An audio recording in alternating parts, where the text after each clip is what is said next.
after a few years, I ended up in England to study dance and performance with Liz Eggers at the University of Brighton, and she then taught dance for camera there. So I started moving. I've never danced before I came into the course. It was 28 years or so I tried to move myself, and that was quite hard work.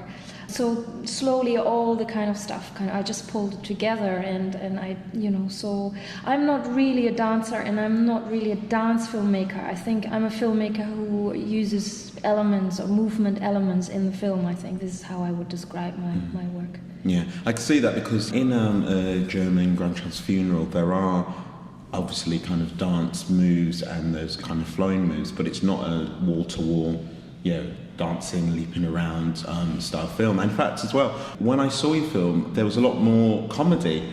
You don't normally get comedy with dance films, I suppose, which again highlights the fact that you consider yourself not just categorized as a dance filmmaker.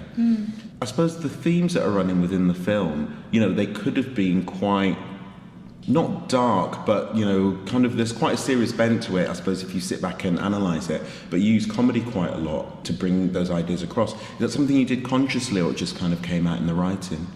I think that's something that happens.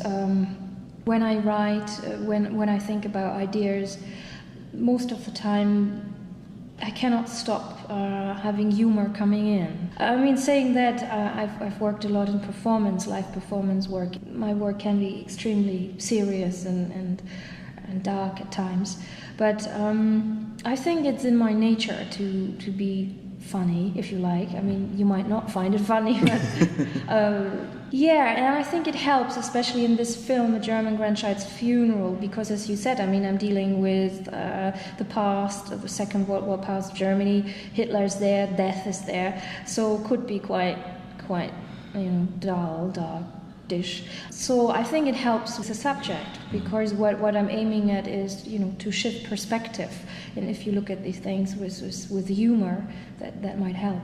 So yes. You kind of alluded to it there, that the film is, you've got all these elements that I suppose come from your German background, but would you be able to just kind of boil down the essential elements to the story of the film and how that came about? Because it's partly to do with the fact that you live now in England, you've been here for 9 years, and the experiences that you've had over those 9 years as being a German, and the fact that when you moved over here, you suddenly became aware of being German. When you lived in Germany, you weren't aware of being German, it was just you being you.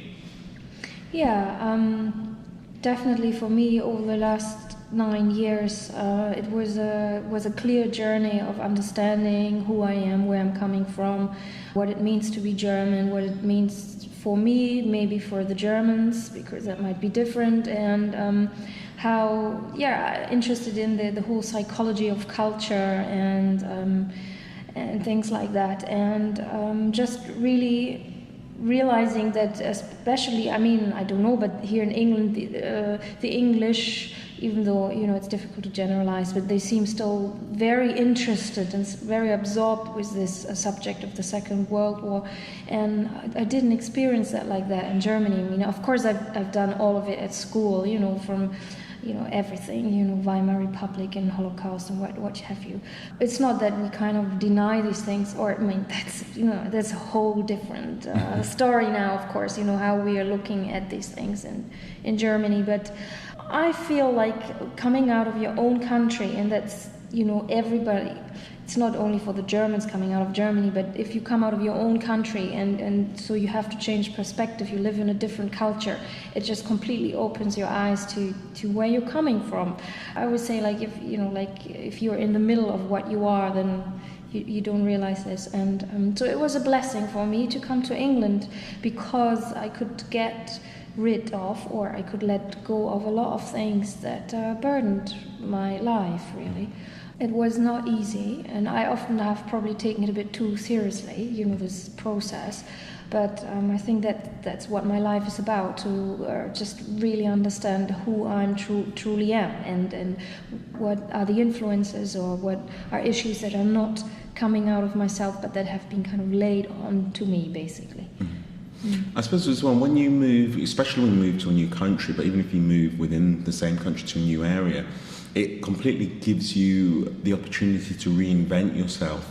So any mistakes you may have made in the past, any parts of your character that other people who know you pick up on that you're not happy with, you can completely reinvent that and get rid of them and start afresh and start anew. And I think one of the things I had wondered was that you were saying the fact of Germany, being German and the war, it seemed to have been highlighted a lot more living over in England. But I always wondered whether there was this feeling of national guilt that you would have in Germany because of the war. That feeling of guilt, is that something that exists in Germany, or is that something that you just felt a lot more amplified when you came over to England and people were pointing out that you were German? I'm not quite sure whether this is really something that all the Germans would feel. I, sometimes talk to my German friends, and some of them would say, "I really don't know what you're on about. What are you talking about? I completely feel disconnected with the past, and that's that." But strangely, not strangely. I mean, my performances, for example, also include this. Many kind of images and actions from performances you find in the film, so I've kind of incorporated my performance work. And after my performances, some German people have come up to me, and also recently quite a lot of it, 2-3 German artists that come up and say, "I've never felt that I have to look into my German past, specifically the World War past. I thought, that's done and it's okay, but I feel no, I have to do something with this." So what I sometimes think, but this is my personal little story, because I'm an artist now, I'm a very sensitive person, so I think that I'm taking on something, or I've taken on something that other Germans might not be aware of so much. I'm not saying that this is necessarily a good thing or that I'm doing something great or so. In fact, maybe it would have been nice not to do it. It feels like have been always very interested in the collective unconscious of the cultures or the countries of people, and I feel that I pick up on something there, and I just cannot. From my experience and from what I've learned, I cannot imagine that it would just go away or that there's not any effect. I mean, my grandfather, for example, he came back from the prisoner of war in Russia when 1948